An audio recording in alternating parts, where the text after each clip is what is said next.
Hi, welcome to Here to There, hosted by Carolyn Taketa, former attorney, current small groups pastor, and life coach. Through monthly conversations with pastors, authors, and guests, we hope to stir your thoughts and encourage you to move from where you are to where you want to be, in your personal life, in your leadership, or in your ministry. Well, Dave, thank you so much for being on Here to There. And I'm excited to have this conversation because I know you've been involved with younger generations for quite some time. So maybe start off by telling us a bit about your role here at Saddleback as a pastor of leadership development, and then maybe what you did before, part of your story that kind of intersects with this topic. That's great. Carolyn, great to be with you. Thanks for having me on. I've been at Saddleback about a dozen years and have worked with small groups the last few years. But to be honest, my real passion at Saddleback is that I've worked with our intern program the entire time I've been at Saddleback. And so I've had a chance to work with younger generations, typically college students or just post-college students in my time at Saddleback. And so that's been great. Before that, I did a stint in Christian higher ed. Oh, okay. And so I worked at local Christian university for a dozen years, both in administration and at business school, did some teaching as well. And so I've always, I know we're talking about millennials and Gen Z here, but I've always been interested, I think, in those formative years when in college and after college. And so interested to talk about that today. Yeah, and you also have a personal interest because you have young adults. Tell us about that. Yeah, I've got three, and they're all in their 20s, and we have survived so far. But no, they're great kids, and so yeah, it is a topic that's very interesting to me. I think my kids, they sort of bridge the millennial Gen Z divide. They've got, the oldest is probably technically a millennial, and the younger two are probably Gen Z. So what's the year? I know it kind of switches depending on, what report you read, but generally, if you were going to define the breakdown between millennial and Gen Z, where would you put it? Well, what I've generally seen is about 1981 to 96 are millennials, and 96 to about 2010, maybe a little past that, are Gen Z. Okay, so in working for now, sounds like a couple decades with young people in those age ranges, what are some stereotypes? I know there's a lot of stereotypes out there, but what are some things that are true about them that may be in the culture as a stereotype? Yeah, for each of for the Gen Z and then also for the millennials. Yeah, and I'm gonna go off script here a little bit, and we don't really have a script, so that's really fine. That makes it easier. So I am not one who's given a lot to the stereotypes of these generations. What I see is a lot more commonality. And as I said, I've been interested in sort of the college, post-college age for a long time, mostly because I think it's such a formative time. Where people are, when it comes to faith, certainly, they're making their faith their own. They're figuring out what they want to do in life and those kinds of things. And I see a whole lot more in common with generations at that age than I do differences. Okay. And so the interests are just that. I think that at that age, there's a whole lot more idealism, and millennials kind of have the knock a little bit that they're completely idealistic, almost to the point of not being realistic. And I think that was maybe for an age, a particular age, that might have been true, but I certainly don't think it's true in the long run. But I think that they're idealistic, they're cause-oriented. Yes. And I think that's great. I love that aspect. But as I said, I think that's not necessarily true just for a generation. Right. I think it's true for that kind of age range. What would be the negative side of that? Yes, the idealism, the cause-driven passion, caring about a lot of different things. What's potentially the flip side of that may be unique to this generation? I think the flip side, at least the stereotype, is that they'll walk away from something if it's not meaningful to them, or they will walk away if they are not allowed to really have a substantive say in what's going on. And, I think that's part of, and particularly for millennials, I think that they at times have had the option to do that. And so I think we're talking about more privileged millennials. Yes, when we're talking it's about true. That. Right. But I think, they have been able to do that. But that really has not been my experience. And in fact, one of my loves is leadership. And I think that these generations, actually, if they are led well, that they actually they are put a lot of time and effort and cause and commitment into things. That's been more my experience rather than the kind of the negative stereotype. Yeah. Okay. So I totally want to explore what does it look like to be led well. So we'll get to that. I just want to delve a little more into, okay, so you think that kind of in culture that we're saying this generation is so different because technology, I think that's typically the thing that gets blamed for the instant culture, that they want everything. They want to be CEO now. They don't want to do the grunt work and build up to it like maybe our generation, Gen X or Boomers certainly had to do. And so if you have a millennial or a Gen Z on your staff, and you work with, these interns and whatever, is there an expectation that's different about how they're going to move through a church organization? I think there probably is. I think there's an expectation that they are going to, as I said, have a more substantive say, be involved more in things. But I frankly think that's a good thing. And I think that it becomes incumbent then on leaders actually to take advantage of that. Right. And rather than, trying to get them to do what you want them to do, instead, the whole idea of vision, where are you going? What is your cause? What is it you're trying to accomplish? That if you can give that kind of picture, that's the kind of thing that lights people up. A few years ago, I hired onto our staff a guy who would have been a millennial. He was a tech guy. And I sat down with him. First conversation I'd had with him, I was hiring him for a technical position too. He was a computer guy, developer. And so I sat down and I started off by saying, here is the vision of what we are trying to accomplish. I described the outcome destination that we wanted to, and I could see his eyes light up. And I knew he was the right guy for the job. And he ended up joining our team, made a huge contribution.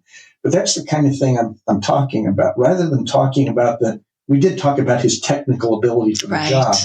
What was much more important to me is this a cause that he could align with? And if he could, then he could bring those gifts to the cause. And so I think that's kind of what I'm talking about. Yeah, that's great. Connect them to what they are passionate about. Let's talk a little bit about the faith journey for millennials and especially for Gen Z. There's been a lot written recently, again, because it's not a new conversation, right? Deconstructing their faith is not a new conversation. We all did it at some time, probably in our 20s, but it's getting a lot of oxygen these days because of a lot of failures in the church or the perceived politicization of the church. I mean, a lot's happened in the last 2 years with the pandemic that's made younger people, especially disillusioned, the racial issues, just there's so many things, right? And so do you see a lot of the deconstructing process look different than maybe previous generations? That's a great question, and I wish I had a good answer for it. I think generally what we're seeing, and I think the reason deconstruction is happening is because I think we all have to go through deconstruction at some point. I mean, that's sort of a popular term, but we have to go through a process where we make our faith our own, particularly if you're growing up in church. Yes. You grew up in church, your parents' faith is your faith, and you accept it up to a point. But at some point, there comes a moment where you have to make that faith your own. And if you don't, there's not much faith there. I think the observation that I get, and this is both in Christian higher ed and in the church, is that unfortunately, in a lot of church families, a lot of Christian families, that somehow the deconstruction is being delayed. In other words, it's not happening when they're a teenager. It's happening instead later on. And so we're seeing this departure from the faith as a result of that. I've seen that in a lot of cases. I don't have data to back that up. Right. No, yeah, that is purely an observation. Why do you think that is? I think that's got to be a combination of parenting and perhaps what we're doing in the church as well. My own experience, I don't know what yours was, but my own experience is that with all three of my kids, there was a moment, and I can almost remember it. It was so important. It was, one of those things that stood out. A moment where they came to me and had some question about faith. Right. And it was a doubting question. Dad, how does this work? How does that work? And in all three cases, I think maybe with some help from the Holy Spirit, I think it was the wise thing to do. The first thing I said to them was, you can always question your faith. Yes. Because if your faith is not strong enough to be questioned, it's not a faith worth having. Yeah. And I like to think that opened the door to those kinds of conversations with my kids. And so we went through that, and thankfully, and again, thank God, our kids went through that fairly smoothly. They never walked away from their faith or anything like that. But they have lots of friends who did. Oh, yes. So I've had a lot of conversations with them about it. And I think what they have typically said to me is they've talked about how their friends didn't have a chance to do that, or if they had a question about faith, it was kind of pushed down rather than being encouraged to ask that question. So I think that's one. Again, don't have data to back it up. It's purely observation. It's anecdotal. But I think encouraging when those moments arise, encouraging those moments for those kinds of deep conversations. Right. We need to do that, and we need to be ready to do it.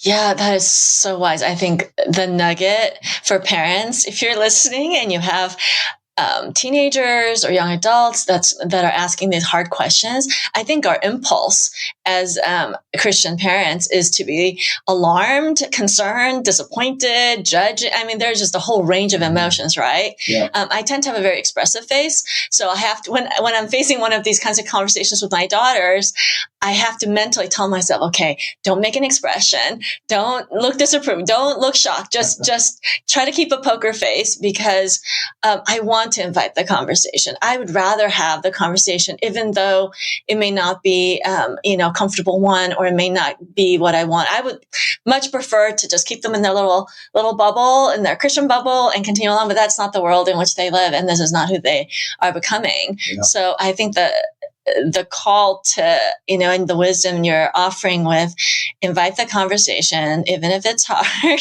so that you get the opportunity to walk with them through it. Yeah. Well, and the truth is their faith is being questioned and all the time, every day. Yeah. And our kids went to public school, and not all Mine kids too. do, but public school, and so they always felt like they were the minority. Oh, yes, for sure. When it came to faith. Yeah. And so to not be willing to have the kind of conversation or let them ask the questions they wanted to ask, I think it would have been a big mistake. So. Yeah. And actually the public school thing is so interesting, because when my kids they went through public school, I think part of our desire as parents was to equip them for the world at large, and while they were still home. So because they were mingling with kids who were not of faith, most of their friends were not, on their teams, on their classes, all of their friend circles, that they had to test out a lot of these theories first. Yeah. So by the time they went to college and secular universities, they were able to respond to some of that, and at least had some level, and then kind of deconstruct from the next level. But whereas I think what I've observed with, and obviously this is such a gross generalization, is that if you don't get that testing earlier, and then it's going to come at some point, like you said, you're going to have to make your faith your own at some point. So when will that be? And for some, when they tell their faith stories, it's like after they had kids, then like they had the whole deconstruction thing happen. I'm like, okay, let's try to have it a little bit earlier. Yeah, no, and I think it's the healthy thing. And as you said, they're going to be challenged. So they need to be prepared for it. And they may not end up in a place that you agree with. And I think that's the scary part. So how do you navigate that, Dave, if they end up in a place, at least for a season? Yeah. Well, I don't have advice for that. As I said, we've been very fortunate. Our kids are very strong in their faith, their doctrinal positions. And I think their position, particularly with the Bible, kind of align with ours. But it happened, I'd like to think, not because we told them that's the way it is, but because they went through the questioning themselves and came to the same conclusions that Molly and I did.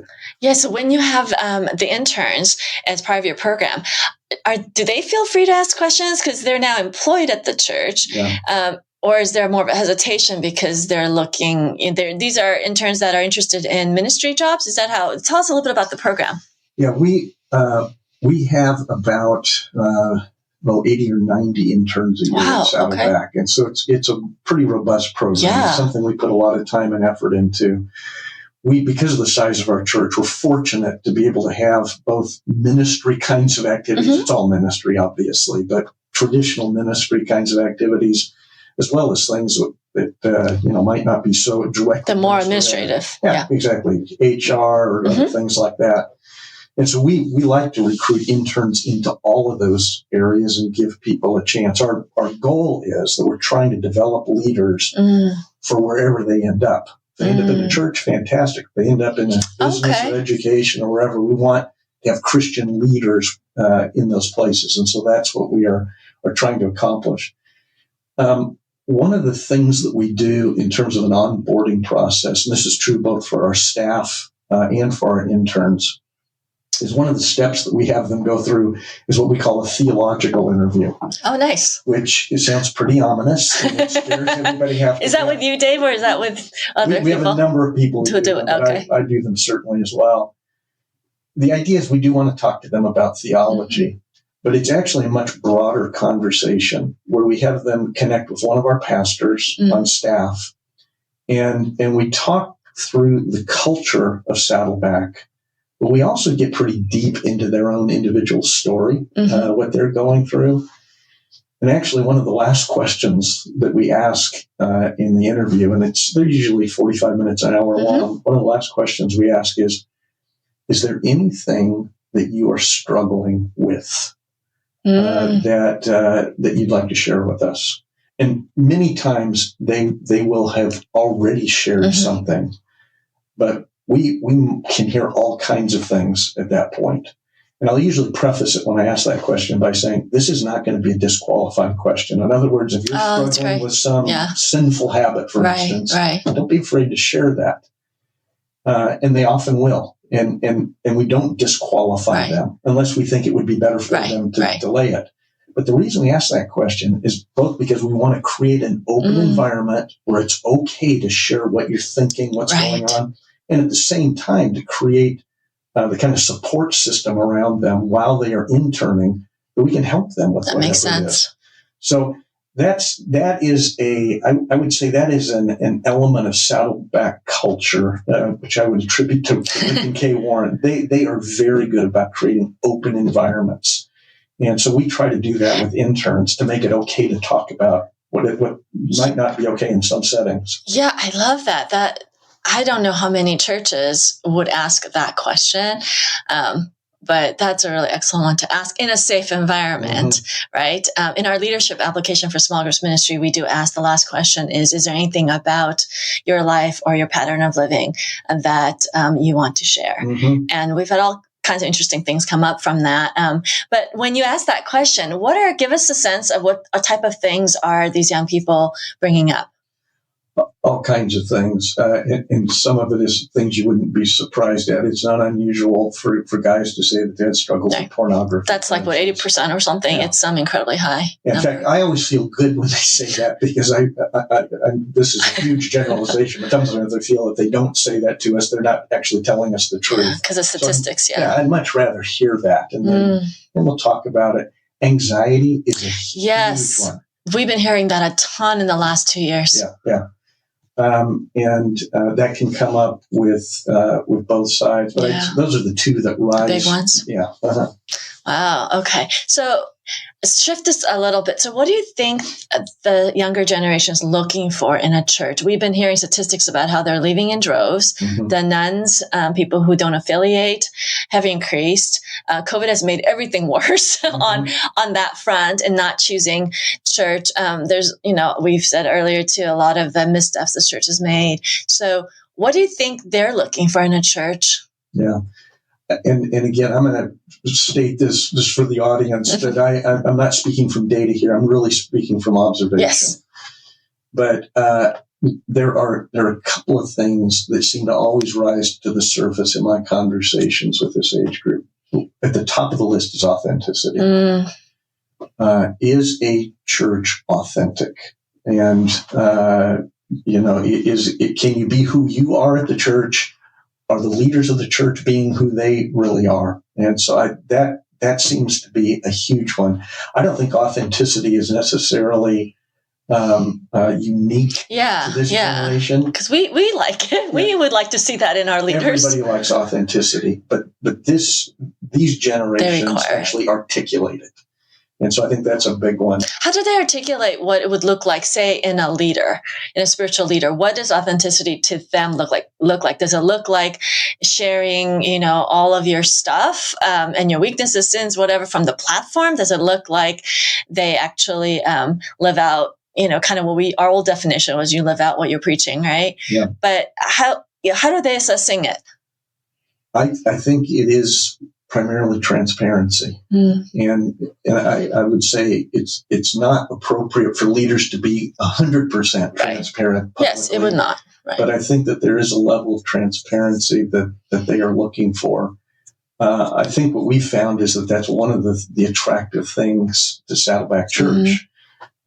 We have, one of our largest ministries is Celebrate Recovery. Right. And so it is it's a recovery ministry, and it is based on transparency and sharing who you are and what you are and what you're going through. And I suppose at Saddleback we have thousands of people who have been through Celebrate Recovery, and so it permeates the culture of our church. And I think it's one of the things that's attractive. At the same time, Rick is quite transparent in his preaching, sharing struggles that he's gone through or that their family is going through in an appropriate way. Yeah. And I think that is an attractive thing to young people, to this generation in particular. I think that's what we're talking about with authenticity. Yeah, and certainly in a small group, for a small group leader, I think they're looking for places where they can be, as you said, be themselves and feel like other people are not faking it. The faking it is like the big sin for the younger. And we don't, not that older generations want fakers either, but I think that it's different, right? I don't know how to articulate the difference. Well, and I think what we all figure out pretty quickly is whether it's safe to be authentic or not. Yes. And so it really is the environment of safety. I think, like you said, we all love authenticity, but I think unless we feel safe, we're going to hide. Actually try it, yeah.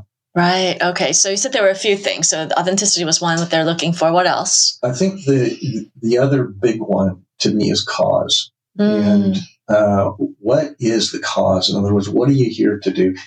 Justice is big with these generations, obviously. So it's more than just saving the world spiritually, although we know that is the root cause that there is.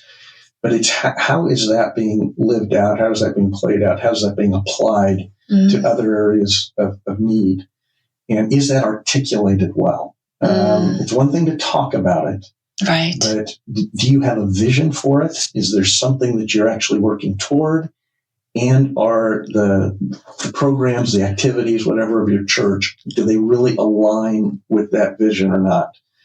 And when they do, I think that's what's attractive to this. I think it's attractive to all generations, but particularly attractive to these generations. Yeah, so just building a local church in and of itself, or the spiritual goal of discipleship, is a little nebulous. I agree with you. I think they want something they can sink their teeth into and feel proud of their church for doing certain things that help the poor or the environment or racial justice or whatever the cause that's on their heart. Is. When it comes to small groups, it's a little harder for us to give them a cause because the cause is relationship and community. So any tips on how to make that more of a causal thing that would be attractive? Well, and this is where, in the Saddleback model, small groups, we believe in fellowship and discipleship. Those are the core parts of a small group. We also see mission as being an important part of it. It's one of the 5 purposes. It's one of the 5 purposes, exactly. And so we like our groups to engage with mission at a global, a local, and even a personal level. And so even there, now it needs to come, I think, but we have to do a lot of encouraging for that to happen. But even there, that can come through a small group, and I think it's attractive when you do it. Yeah, and I think inviting them, I had a conversation with a small group leader that has a multi-generational group, which is an interesting one too. So let's talk about that, actually, put that aside for a second. And he was having struggles trying to figure out how to engage the younger people in the group. And I was like, give them something to do. Mm-hmm. Like, help them to feel like they belong and they're needed. Yeah. And he's like, well, I didn't want to put a burden on them. I'm like, no, I think that actually makes them feel participatory, and that makes them, and whatever cause they are interested in, see how your group can kind of come alongside that. Yeah, absolutely. We've actually seen this, and we're not alone, but we've actually seen this in terms of an evangelistic effort as well. Oh, yeah. We did, during COVID, like a lot of churches, we did a huge feeding program. It was, I suppose we served hundreds of thousands of people during those big months of COVID. And what we found is we actually had people who wanted to come and help with food service who had not yet crossed the line for Jesus. Oh, that's great. And as a result of helping people, they came to faith. Being in that community, yeah. Yeah. And so the cause actually is what attracted them to faith. And I think that's not an unusual journey these days. Yeah. So so there's also the stereotype, and a lot of churches also do this because it makes sense, that young people just want to be with young people. So we do a lot of segmenting of generations, right? So we have a lot of life and stage groups, and there's nothing wrong with those. We have them in both your church and mine. We have marriage groups. We have, all of those, and there's a need for that. But I've started to really appreciate more the intergenerational groups. They are harder, but can you speak to like the value, or do you guys see that as something that young people value? Surprisingly, the older people like ourselves, are usually feel insecure about it. They're like, I don't think young people want to be in our group. But then we go to the young people and they're like, I really would love to be around some older Christians who've been with Jesus for a while or have been married. I don't really know how to do the relationship thing. And they seem to want it. And it's an interesting dynamic we're starting to see. And we're having more partnerships between our senior adults ministry and our young adults ministry to try to see what this is about. Yeah. And so that's a newer finding for us. Have you noticed a desire for that? Yeah, and I'm not sure that we've cracked the code on it either. But I would say, I'd use the term mentoring. What we hear a lot from younger people is a desire for mentoring. It might be in the area of marriage or parenting or career. Yeah, a lot of different things. And so we have tried, probably like you, we've tried some different things.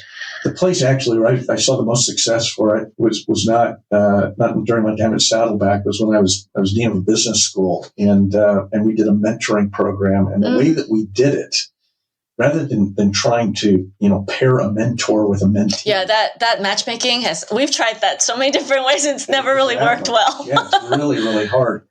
But we just got a bunch of mentors in a room and a bunch of students, and we put some pizza on the table and let them talk. And we usually would have a topic. So there would be some topic that they would discuss. One of the mentors would give a presentation for a few minutes. But we found tremendous success there. In fact, so these conversations would happen around the tables. They'd talk with different people. But that then led to relationships outside of those meetings, where the students would say, hey, could I meet with you?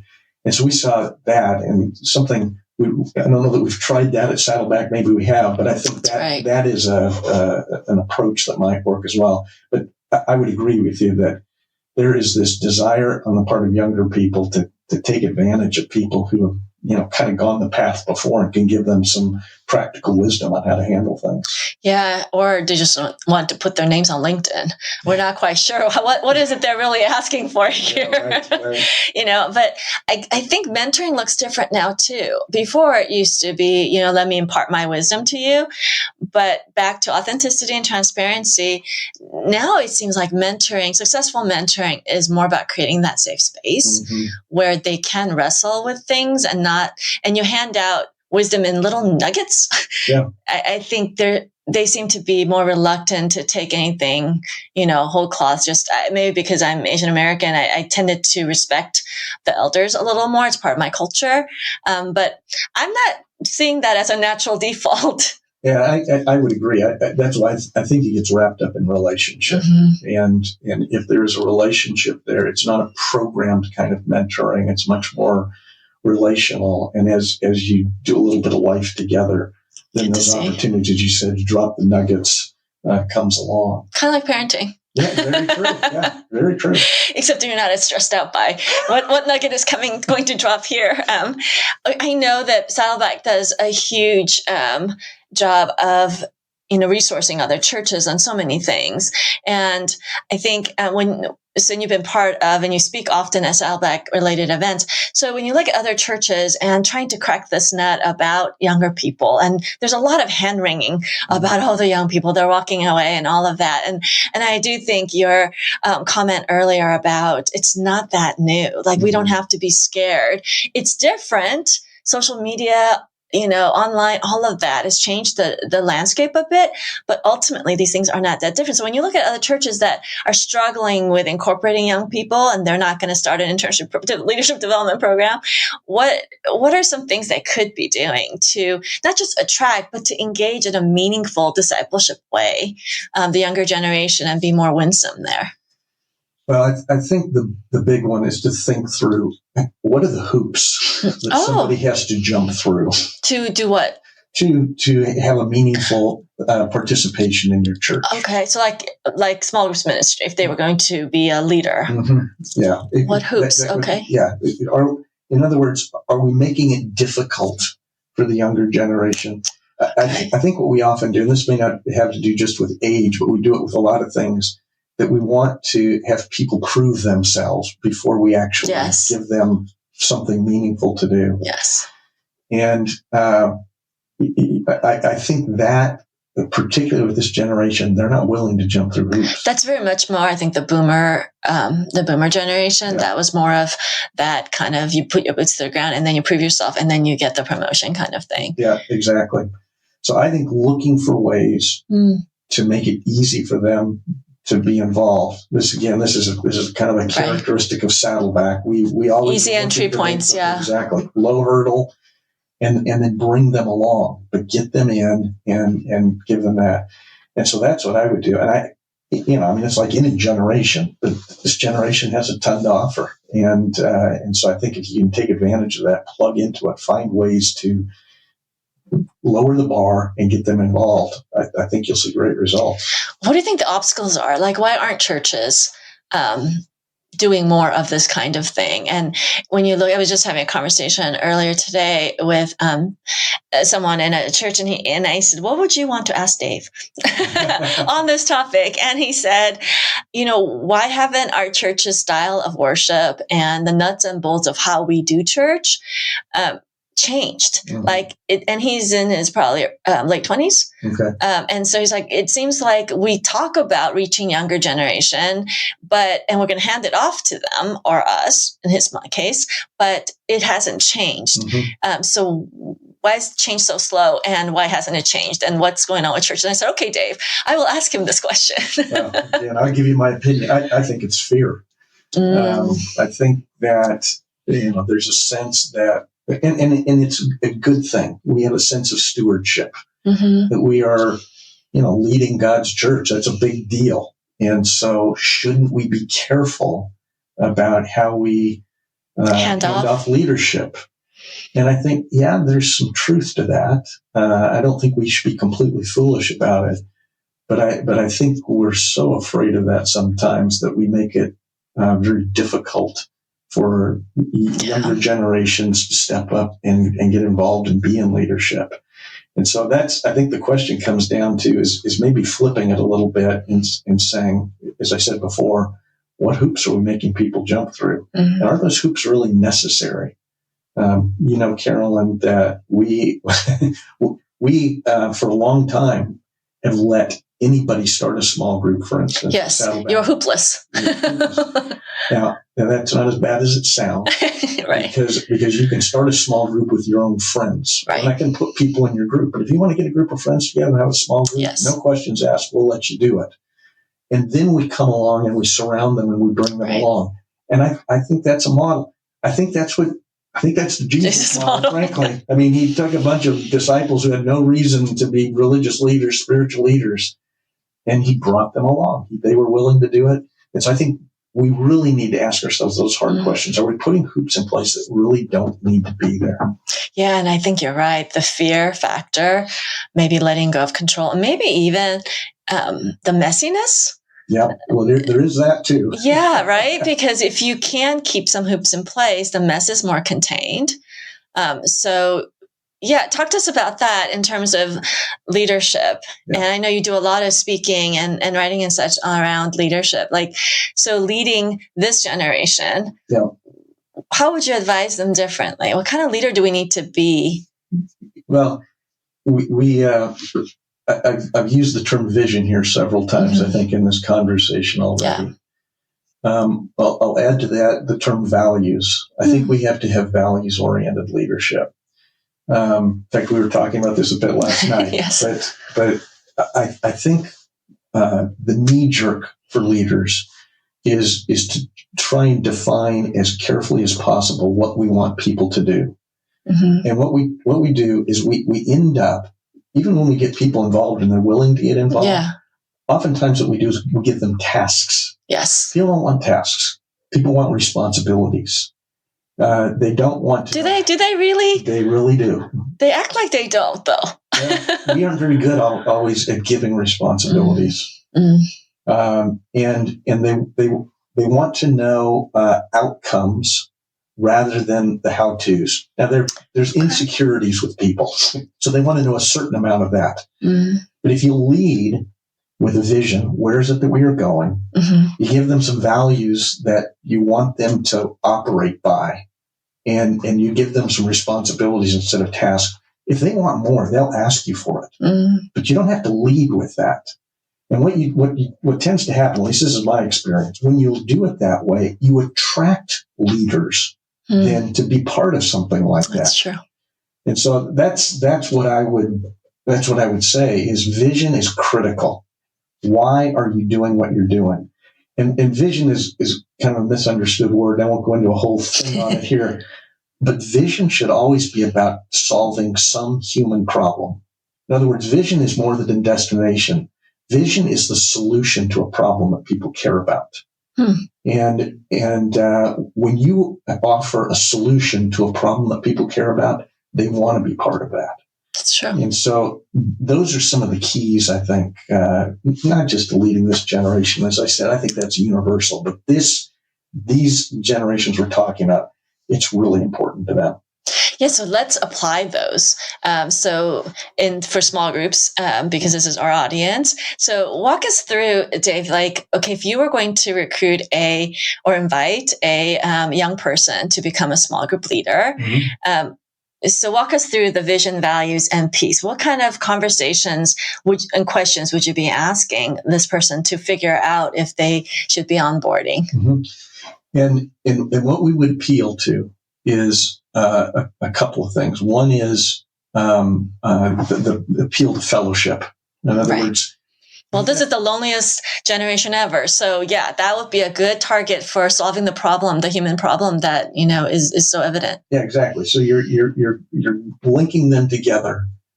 But the way that we would do it is to say, get your friends together, get people that you know. In other words, bring purpose to your friendships. And we would give them a vision for that.